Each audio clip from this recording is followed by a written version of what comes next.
The Islanders have played them 4 times this season, and they are 2-1-1 in those 4 games. 3 of them, though, came before Christmas. The most recent one, March the 19th, a 4-1 loss at home. Yeah, and every away team has won, which is wild. That's true.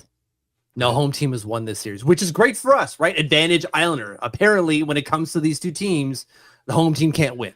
Now, I don't want to hear any garbage like, when it comes to the playoffs, the regular season doesn't matter. It kind of does.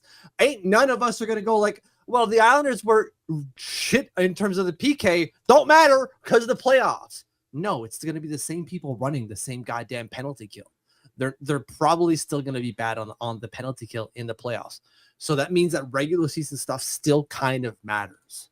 But the point that you raised before, you emphasized the fact that they haven't played since, well, like the 3 of those games came before. What did you say again? Exactly. That's a long friggin' time ago. You have all of January, February, March, and most of April where you have not seen this team. We still had Lane Lambert then.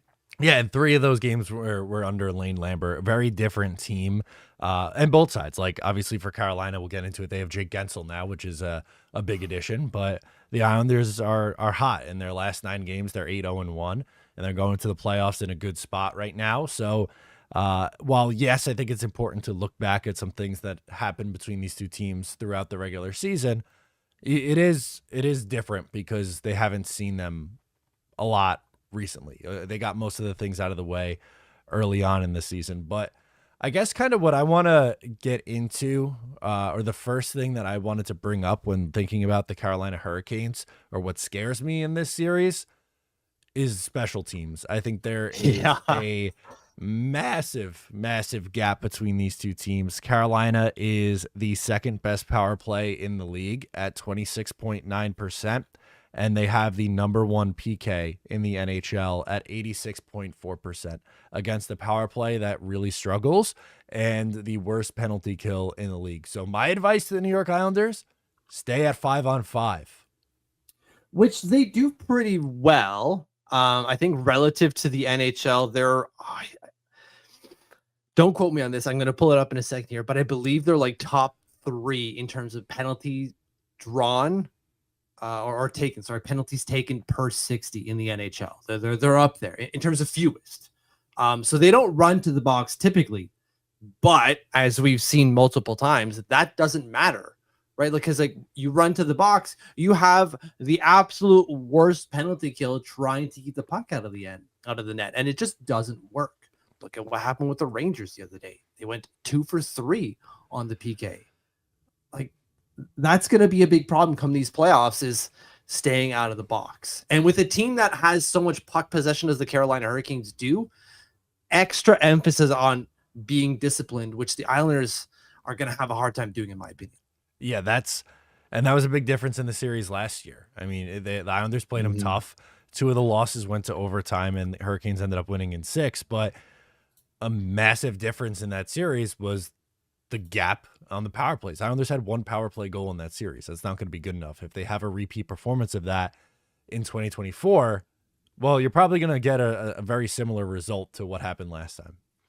Yeah, so the official stat, Islanders have taken 3.13 penalties per 60 in the entire season, which is the 3rd lowest in the league. Only Dallas and Vegas are lower at 3.11 and 3.02 respectively. So that bodes well for us. But as you're saying, like, we've seen this massive gap in special teams bite us in the butt, specifically in the playoffs and specifically against these Carolina Hurricanes. You just can't take penalties and expect to survive. That's just not gonna work. It's not gonna work for any team, let alone the New York Islanders, who have a PK that last I checked was like 72.5% efficient, which is horrendous. It was 72-1 going into today. So it's 72-2 right now. They don't have the 82nd game there, but they allowed 2 power play goals today, didn't they? Yes. Yeah. So they They went 100%, did the Penguins on the power play, which is great. So what is that? We had, trying to do the math here, time shorthanded was 221. Power play goals against is 63. So 63 divided by 221 is -1. 71.4, or round up 71.5% efficient on the penalty kill through the entirety of this season. Blech. Gross. Horrendous.